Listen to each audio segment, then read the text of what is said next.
Hello guys, welcome back. Let's read. How to break the beliefs that hold you back. In the beginning, repeating a habit is essential to build up evidence of your desired identity as you latch onto that new identity. However, those same beliefs can hold you back from the next level of growth. When working against you, your identity creates a kind of pride that encourages you to deny your weak spots and prevents you from truly growing. This is one of the greatest downsides of building habits. The more sacred an idea is to us, that is, the more deeply it is tied to our identity, the more strongly we will defend it against criticism. You see this in every industry. The school teacher who ignores innovative teaching methods and sticks with her tried and true lesson plans, the veteran manager who is committed to doing things his way, the surgeon who dismisses the idea of our younger colleagues, the band who produces a mind-blowing first album and then gets stuck in a rut. The tighter we cling to an identity, the harder it becomes to grow beyond it. One solution is to avoid making any single aspect of our identity an overwhelming portion of who you are. In the words of investor Paul Graham, keep your identity small. The more you let a single belief define you, the less capable you are of adapting when life challenges you. If you tie everything up in being the point guard or the partner at the firm or whatever else, then the loss of that facet of your life will wreck you. If you're a vegan and then develop a health condition that forces you to change your diet, you'll have an identity crisis on your hands. When you cling too tightly to one identity, you become brittle. Lose that one thing and you lose yourself. For most of my young life, being an athlete was a major part of my identity. After my baseball career ended, I struggled to find myself. When you spend your whole life defining yourself in one way and that disappears who you are now. Military veterans and former entrepreneurs report similar feelings. If your identity is wrapped up in a belief like, I'm a great soldier, what happens when your period of service ends? For many business owners, the identity is something along the lines of, I'm the CEO or I'm the founder. If you have spent every waking moment working on your business, how will you feel after you sell the company? The key to mitigating these losses of identity is to redefine yourself so that you get to keep important aspects of your identity even if your particular role changes. I'm an athlete becomes I'm the type of person who is mentally tough and loves a physical challenge. I'm a great soldier transforms into I'm the type of person who is disciplined, reliable, and great on a team. I'm the CEO translates to I'm the type of person who builds and creates great things. When chosen effectively, an identity can be flexible rather than brittle. Like water flowing around an obstacle, your identity works with the changing circumstances rather than against them. The following quote from the Tao Te Ching encapsulates the ideas perfectly. Men are born soft and supple, dead they are stiff and hard. Plants are born tender and pliant, dead they are brittle and dry. Thus, whoever is stiff and inflexible is a discipline of death. Whoever is soft and yielding is a discipline of life. The hard and stiff will be broken, the soft and supple will prevail. Lao Tzu. Habits deliver numerous benefits, but the downside is that they can lock us into our previous patterns of thinking and acting. Even when the world is shifting around us, everything is impermanent. Life is constantly changing, so you need to periodically check in to see if your old habits and beliefs are still serving you. A lack of self-awareness is poison. Reflection and review is the antidote. Chapter summary. The upside of habits is that we can do things without thinking. The downside is that we stop paying attention to little errors. Habits plus deliberate practice is equal to mastery. Reflection and review is a process that allows you to remain conscious of your performance over time. The tighter we cling to an identity, the harder it becomes to grow beyond it. Conclusion. The secret to results that last. There is an ancient Greek parable known as the Socrates paradox, which talks about the effects one small action can have when repeated enough times. One formulation of the paradox goes as follows. Can one coin make a person rich? If you give a person a pile of 10 coins, you would claim that he or she is rich. But what if you add another and another and another? At some point, you will have to admit that no one can be rich unless one coin can make him or her so. We can say the same about atomic habits.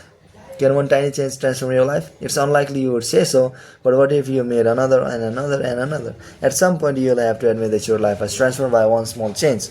The holy grail of habit change is not a single 1% improvement, but 1,000 of them. It's a bunch of atomic habits stacking up, each one a fundamental unit of the overall system.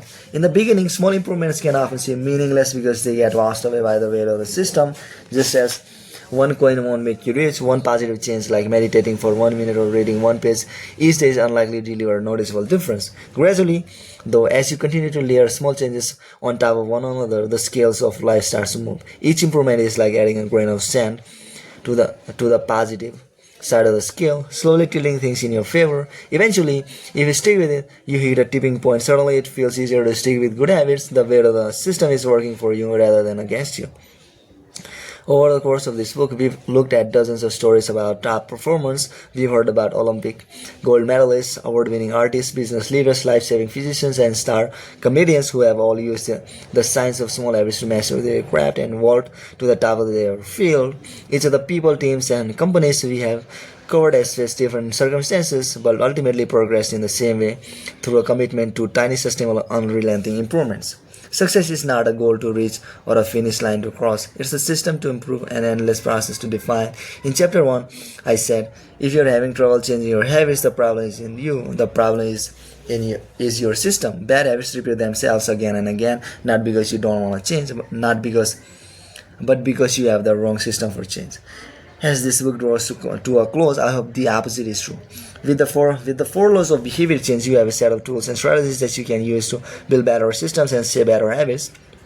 Sometimes a habit will be hard to remember and you'll need to make it obvious. Other times you won't feel like starting and you'll need to make it attractive. In many cases, you may find that a habit will be too difficult and you'll need to make it easy. And sometimes you won't feel like sticking with it and you'll need to make it satisfying.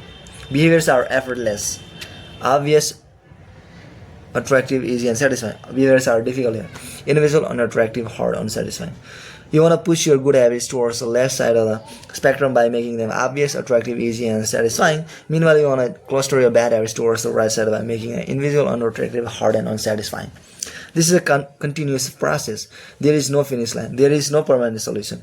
Whenever you're looking to improve, you can rotate through the four laws of behavior change until you find the next bottleneck. Make it obvious, make it attractive, make it easy, make it satisfying. Round and round. Always looking for the next way to get 1% better. The secret to getting results that last is to never stop making improvements. It's remarkable what you can build if you don't stop. It's remarkable the business you can build if you don't stop working. It's remarkable the body you can build if you don't stop training. It's remarkable the knowledge you can build if you don't stop learning. It's remarkable the fortune you can build if you don't stop saving. It's remarkable the friendship you can build if you don't stop caring. Small habits don't add up. They compound. That's the power of atomic habits. Tiny changes, remarkable results. Little lessons from the four laws. In this book, I have introduced a four-step model for human behavior: cue, craving, response, reward. This framework not only teaches us how to create new habits, but also reveals some interesting insights about human behavior.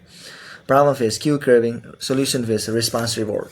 In this section, I have compiled some lessons and a few bits of common sense that are confirmed by the model. The purpose of these examples is to clarify just how useful and wide-ranging this framework is when describing human behavior. Once you understand the model, you'll see examples of it everywhere. Awareness comes before desire. A craving is created when you assign meaning to a cue. Your brain constructs an emotion or feeling to describe your current situations, and that means a craving can only occur after you have noticed an opportunity.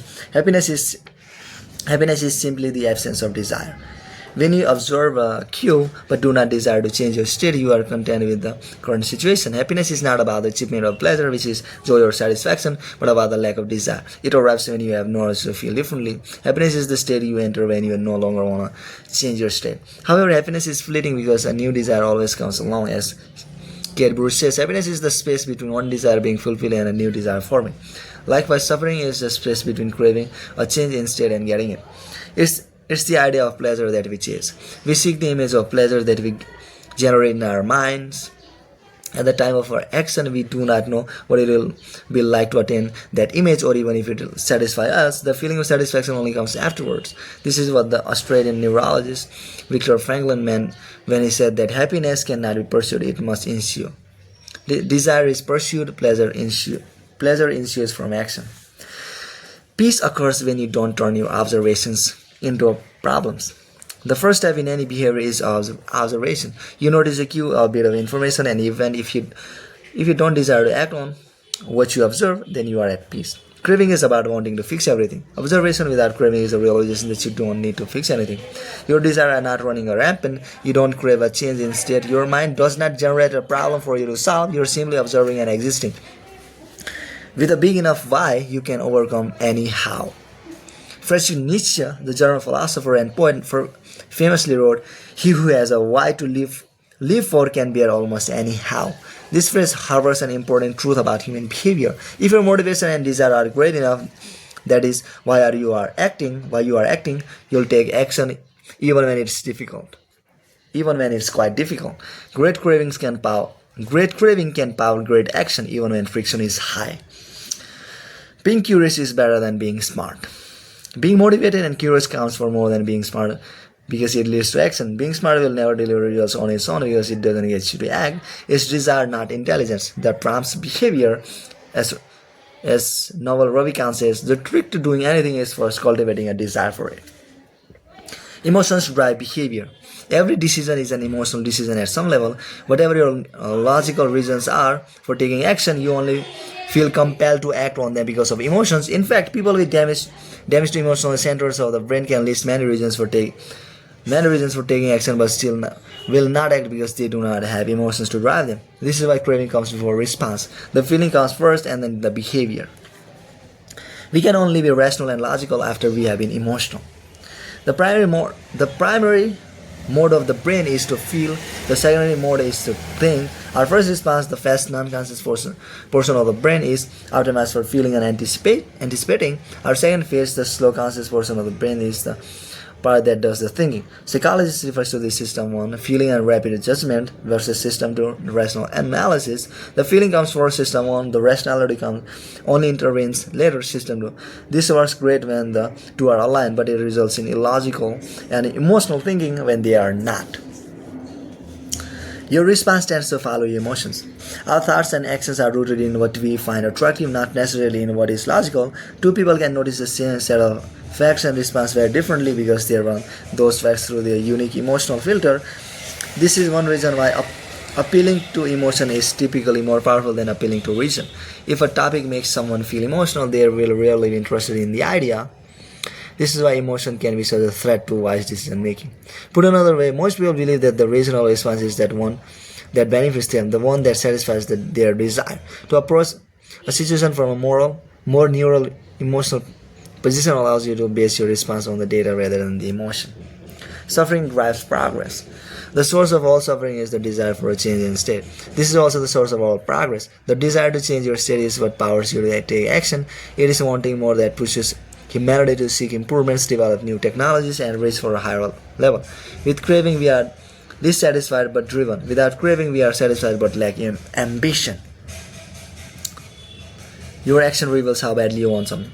If you keep saying something is a priority but you never act on it, then you don't really want it. It's time to have an honest conversation with yourself. Your action reveals your true motivations. Reward is on the other side of the sacrifice. Response, sacrifices of energy always precedes reward, the collection of resources. The runner's high only comes after the hard run. The reward only comes after the energy is spent. Self-control is difficult because it is not satisfying. A reward is an outcome that satisfies your craving.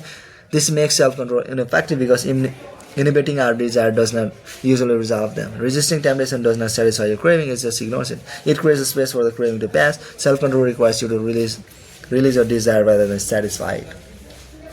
Our expectations determine our satisfaction. The gap between our craving and our reward determines how satisfied we feel after taking action. If the mismatch between expectations and outcomes is positive, surprise and delight, then we are more likely to repeat a behavior in the future. If the mismatch is negative, disappointment and frustration, then we are less likely to do it. For example, if you expect to get $10 and get $100, you feel great. If you expect to get $100 and get 10, you feel disappointed. Your expectation changes your satisfaction. An average experience preceded by the low expectation is delight. When liking and wanting are approximately the same, you feel satisfied. Satisfaction is equal to liking minus wanting. This is the wisdom behind Seneca's famous quote: "Being poor is not having too little; it is wanting more." If your wants outpace your likes, you'll always be unsatisfied. You are perpetually putting more weight on the problem than the solution. Happiness is relative. When I first began Sharing my writing publicly, it took me 3 months to get 1,000 subscribers. When I hit that milestone, I told my parents and girlfriend. We celebrated. I felt excited and motivated. A few years later, I realized that 1,000 people are signing up each day, and yet I didn't even think to tell anyone. It felt normal. I was getting results 90 times faster than before, but experiencing little pressure over it. It wasn't until a few days later that I realized how absurd it was that I wasn't celebrating something that would have seemed like a pipe dream just a few years before. The pain of failure correlates to the height of the expectations. When desire is high, it hurts to not like the outcome. Failing to attain something you want hurts more than failing to attain something you didn't think much about in the first place. This is why people say, "I don't want to get my hopes up." Feelings comes both before and after the behavior. Before acting, there is a feeling that motivates you to act, the craving. After acting, there is a feeling that teaches you to repeat the action in the future of the reward. Cue, craving, feeling, response, reward, feeling. How we feel influences how we act, and how we influences how we feel. And how we act influences how we feel. Desire initiates, pleasure sustains. Wanting and liking are the two drives of behavior. If it's not desirable, you have no reason to do it. Desire and craving are what initiates a behavior, but if it's not enjoyable, you have no reason to repeat. Pleasure and satisfaction are what sustain a behavior. Feeling motivated gets you to act, feeling successful gets you to repeat. Hope declines with experience and is replaced by acceptance. The first time an opportunity arises, there is hope of what could be. Your expectation craving is based solely on promise. The second time around, your expectation is grounded in reality. You begin to understand how the process works, and your hope is gradually traded for a more accurate prediction and acceptance of the likely outcome. This is one reason why we continually grasp for the latest get rich quick and weight loss scheme. New plans offer the hope because we don't have any experience to ground our expectations. New strategies seem more appealing than old ones because they can have unbounded hope. And as Aristotle noted, youth is easily deceived because it is quick to hope. Perhaps this can be reversed to youth is easily deceived because it only hopes. There is no experience to root the expectation in. In the beginning, hope is all you have. Okay, that's it, guys. Tomorrow is new book. See you. Bye.